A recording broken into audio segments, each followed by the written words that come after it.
A female soldier returns home to face an unexpected enemy, the tyrannical neighborhood chief. When an armed squad shows up at her door to execute an unreasonable eviction order, they have no idea that they are angering a Green Beret tactician. Don't miss what happens next. You won't believe your eyes as one woman turns the tables. The knocking wasn't knocking. It was pounding, relentless, forceful, and rude, enough to shake the whole oak door frame. Anna, Natalie's 30-year-old sister, startled and irritably set her coffee cup down. She glanced out through the window. "It's that old hag again," she muttered. She threw the door open, crossing her arms over her chest. "What's with all the noise? Karen, I'm trying to work." Karen stood there, hands on her hips, flanked by two guys from the HOA board who looked like cheap thugs. "Oh, I'm sorry if your work was interrupted," Karen said, her voice dripping with sarcasm. "But maybe you should take some time to clean up this garbage." She jutted her chin toward the geranium pots their father had just planted. Article 7, Section B. You know the rules, Anna. Or are the brains of your generation only used for scrolling through TikTok? "Are you serious, the flower pots?" Anna scoffed. "Don't you have anything better to do, like minding your own business?" "This is my business," Karen hissed, her fake self-control starting to crack. "And this too," she pointed at the house. "This paint color, it's too pale, it doesn't meet community standards." Just then, Mr. Price came out of the wood shop, his hands still covered in sawdust. "Karen, leave the girl alone. If you have a problem, talk to me." "Oh, fine," Karen said, turning to Mr. Price. But her gaze flickered to the figure who had just appeared silently behind Anna. Natalie was there. She said nothing, just stood still, in simple workout clothes. But her look was anything but simple. It was cold, analytical, and completely devoid of fear.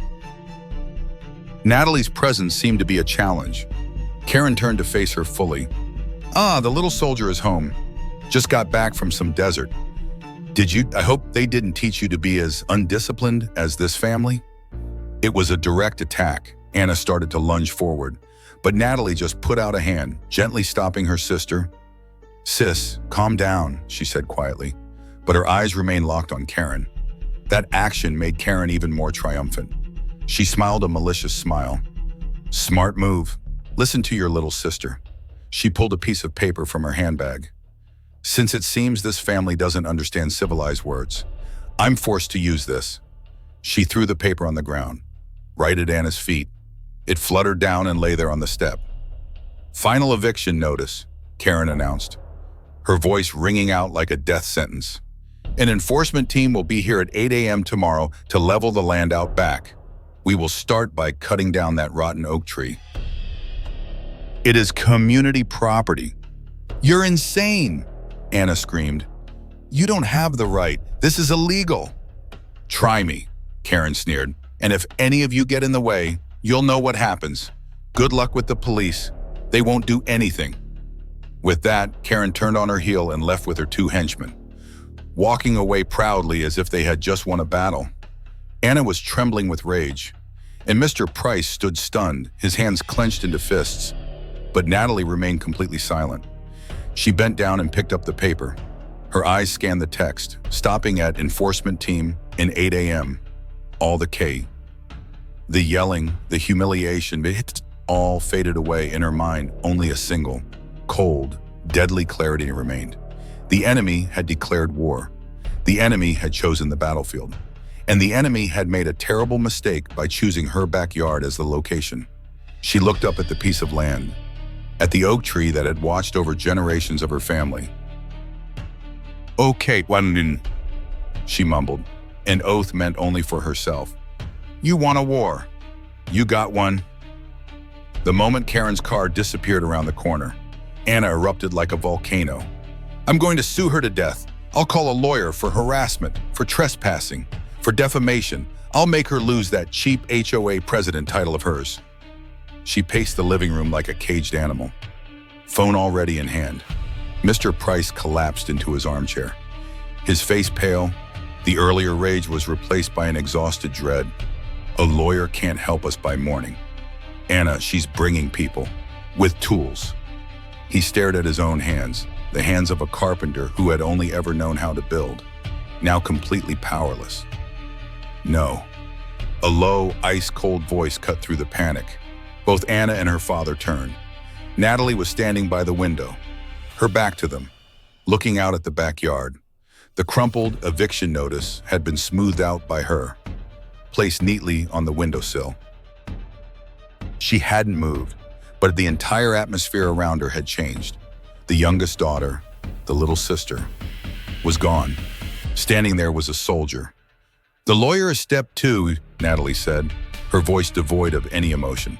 "The police are step 3, but only after they have a reason to react. The first step is to hold our ground. This is no longer a legal battle, not tonight. This is a territorial dispute." She turned, her eyes meeting her sister's, then her father's. "Tonight, we prepare at 8 a.m. tomorrow. We defend." "Defend, Nat? What are you talking about?" Anna stammered, her anger faltering before her sister's chilling calm. "They have a team. We just have us." "Exactly," Natalie said, a dangerous glint in her eye. "They don't know who us is." She walked over to her father. "Dad, I need you to trust me. Absolutely. I need you and Anna to stay inside the house tomorrow morning. Lock all the doors. Stay away from the windows. No matter what you hear, and you will hear things you absolutely cannot step outside. Do you understand?" Mr. Price looked at his youngest daughter. He saw the years of harsh training, saw the iron discipline she rarely showed at home. He saw the protector she had become. He nodded slowly. "I understand." Anna was still hesitant. "But Nat, what are you going to do?" "I'm going to make them regret ever setting foot on this land." Natalie answered curtly. "I am going to de-escalate the situation. My way." The rest of the evening passed in a purposeful silence. After ensuring her family was safe and the locks were reinforced, Natalie began her work. The home she had risked her life on the battlefield to return to was now being violated by a bunch of clowns. Her anger turned into a lethal focus. She pulled a long, hard case from the back of her closet. The click-clack of the 2 latches popping open seemed to extinguish all panic in the house. Inside, nestled in foam, was her Macmillan TAC-338, a legal firearm, her personal property used for long-range competitions. But it was also the same weapon that had shielded her unit from a kilometer away in the mountains of Afghanistan. Next, she went to the garage. With a few quick maneuvers, she tampered with the central control of the automatic sprinkler system, turning it into a weapon. A thin, almost invisible wire was run straight to the backyard. Now, she could activate the entire system with the push of a button. A few sprinkler heads were secretly re-aimed, not to water the grass, but to target the back gate and the path leading to the old oak tree. The water hose, wheelbarrow, outdoor furniture, all were shifted accidentally, turning the familiar yard into a maze designed to disorient and slow the enemy's advance. As dawn broke, Natalie was already on the patio roof, a perfect observation point, completely invisible from the street.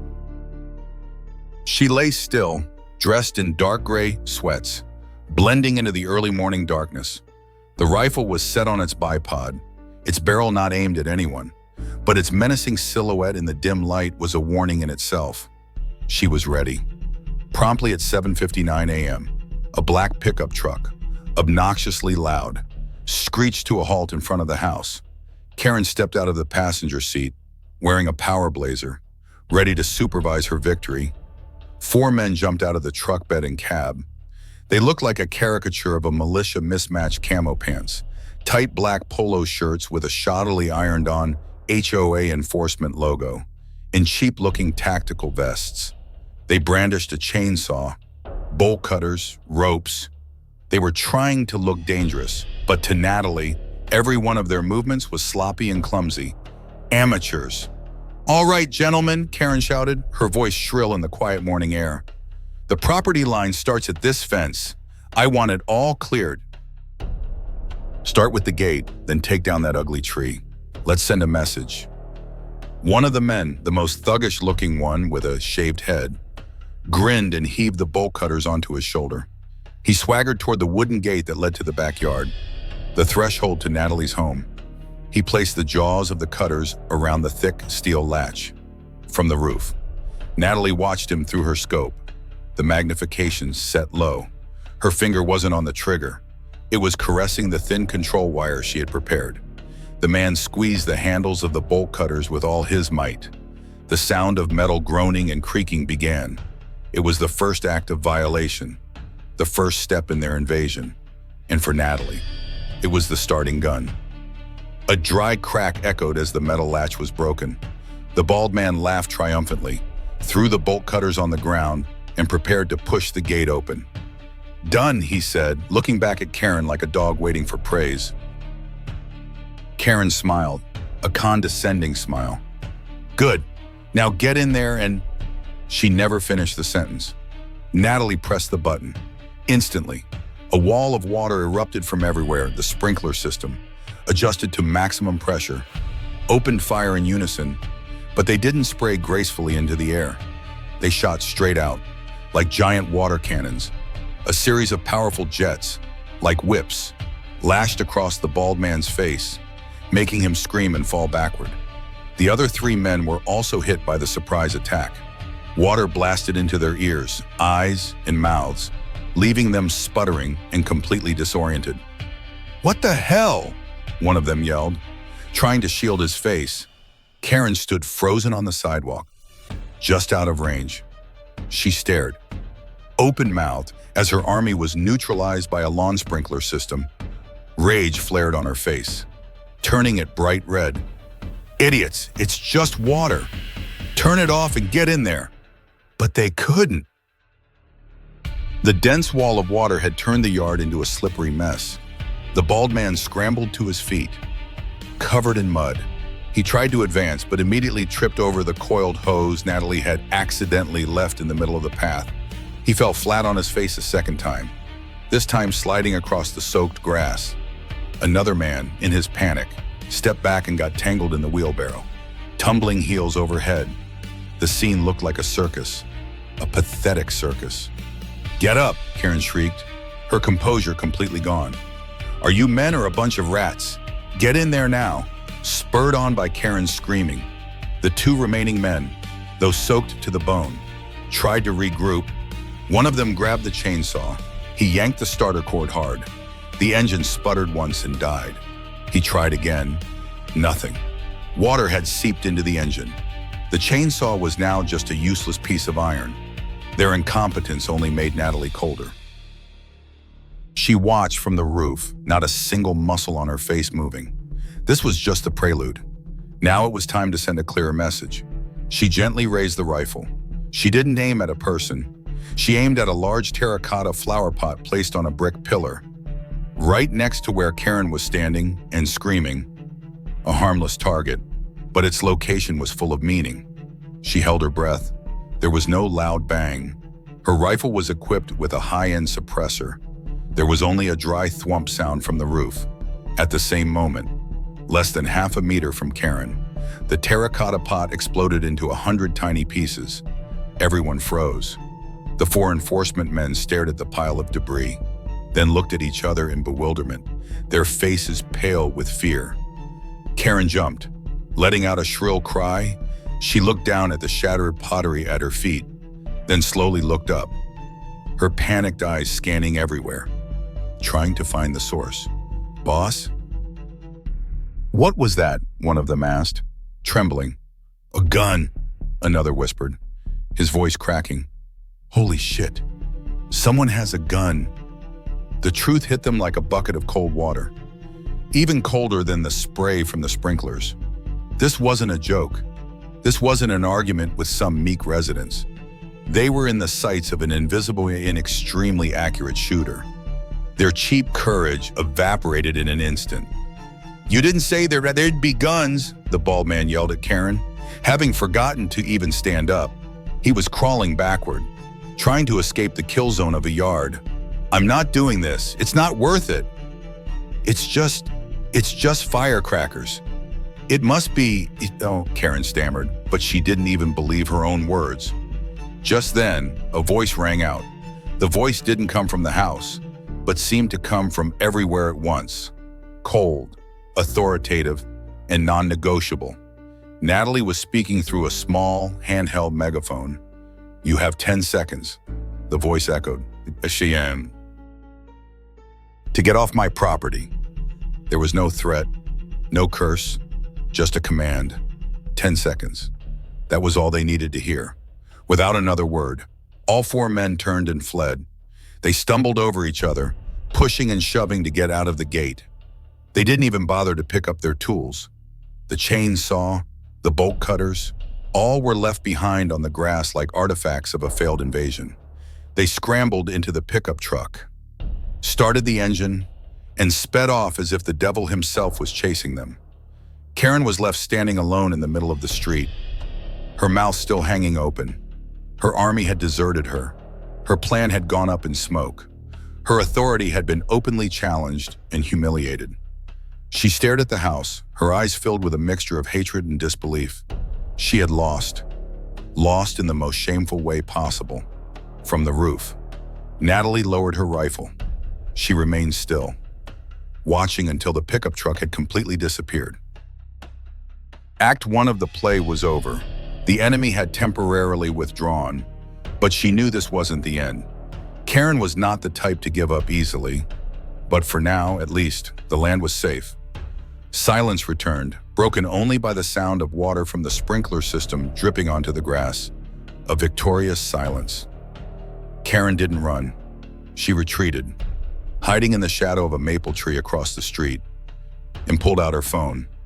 Humiliation had morphed into a frantic rage. If her army couldn't do the job, she would use another one, a real one. She dialed 911. "Help!" Her voice became shrill and panicked. "There's a crazy person with a gun here, at 128 Oak Creek Lane. The Price's daughter. She has a rifle and she's shooting at us. Help! We're under attack." She lied smoothly, turning herself from the aggressor into the victim in a matter of seconds. Natalie, still on the roof, heard the distant sirens. They were coming, faster than she expected. Karen had played her final card.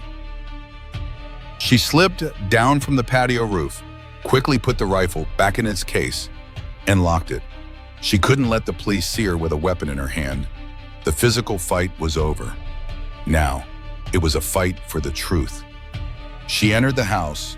Anna and her father were standing in the living room, their faces drained of all color. "Nat, what's happening?" This gunshot. Then the sirens, Anna stammered. "She called the police," Natalie said curtly, her voice strangely calm. "She lied and said I was shooting at them. Dad, sis, stay here. Don't go outside. Let me handle this." 2 police cruisers pulled up and stopped in front of the house, their flashing lights painting eerie streaks of red and blue in the early morning. 2 officers got out, hands on their holsters, using their car doors as shields. "Occupant of 128, this is the police. Come out with your hands in the air," an officer yelled through a loudspeaker. The front door opened. Natalie stepped out alone. She didn't raise her hands. She walked slowly, her hands open and fully visible. She stopped in the middle of the front yard. "Good morning, officers," she said, her voice clear and devoid of any fear. "I'm Natalie Price, the owner of this house. Everything is under control." Just then, Karen rushed out from her hiding spot, pointing a finger at Natalie. "That's her. It's her. She has a sniper rifle. She tried to kill us." The older officer, clearly the one in charge, looked at Natalie, then at the screaming Karen, then at the messy backyard with the abandoned tools. He frowned. Something wasn't right. "Ma'am, do you have a weapon in the house?" he asked Natalie, his tone professional but firm. "Yes," Natalie answered immediately, without hesitation. "I have a legally licensed and registered rifle, which is currently secured in its locked case. I am a military veteran. Green Berets." The mention of the Green Berets made the 2 officers pause for a beat. They exchanged a quick glance. "She's lying," Karen shrieked. "She shot at us." "I fired 1 round," Natalie admitted, her gaze still calmly fixed on the officer. A single warning shot, not aimed at any person. The target was the terracotta flower pot on that pillar. She nodded her head toward the rubble. To stop her men from destroying my private property with the tools they left behind on my lawn. The officer looked at the shattered pieces, then at the bolt cutters and the chainsaw. Natalie's story was starting to make more sense. She sent men here to illegally evict us, Natalie continued, pulling the crumpled paper from her back pocket. This is the eviction notice she gave us. It is not from a court. This is an act of intimidation. She handed the paper to the younger officer. He read it, then raised an eyebrow. Karen started to panic as she saw the tide turning. They were just here to clean up, according to HOA regulations. And officers, Natalie said, delivering the final blow. The entire incident, from the moment she came to harass my family yesterday, to the moment she ran and hid before calling 911 has been recorded. She pulled out her phone, opened an app, and held the screen up for the officers to see. It was a live feed from 4 different security cameras she had installed around the house years ago. She rewound the footage. The small screen clearly showed everything. The scene of Karen throwing the paper on the ground, the scene of the enforcement team breaking the lock, the scene of them being humiliated by the sprinkler system, the scene of the single shot hitting only the flower pot, the scene of the 4 men running in a panic, and finally, the scene of Karen hiding behind the tree and making her dramatic 911 call. There was nothing left to argue. The evidence was undeniable. The senior officer turned off his loudspeaker. He turned to Karen, his expression now as cold as steel. Ma'am, Karen Peters, it appears your story does not match the facts at all. Filing a false police report is a very serious crime, not to mention conspiracy to commit property damage and issuing threats. Karen's face went white as a sheet. I'm the victim here. You have the right to remain silent, the officer said, pulling a pair of handcuffs from his belt. The door to Natalie's house opened. Mr. Price and Anna stepped out. Standing beside Natalie, a few neighbors, woken by the sirens and yelling, began to peek out from their doors. They saw a sight they never dared to dream of: Queen Karen, the woman who had terrorized their neighborhood with absurd roles for years, being put in handcuffs. Her power had turned to dust, right before the eyes of the people she used to rule. Natalie didn't look at Karen. She looked at her father and sister. She looked at the old oak tree, standing tall and proud in the morning sun. The war was truly over. She had fought not with violence, but with intelligence, preparation, and a calmness forged in fire. She had protected her family, protected their legacy. She put a hand on her father's shoulder, the man who had taught her the value of protecting what was yours. It's okay, Dad, she said softly. No one is going to bother us again. Her home, her land, and her family were safe. Peace had returned. Not a fragile peace, but a peace that had been fought for and rightfully won. Natalie proves that courage and skill can triumph over oppression and greed. Her confrontation with HOA Karen is a reminder of the power of standing up for what is yours. Thanks for watching. If you enjoyed this story, don't forget to like, subscribe, and leave a comment about your favorite moment.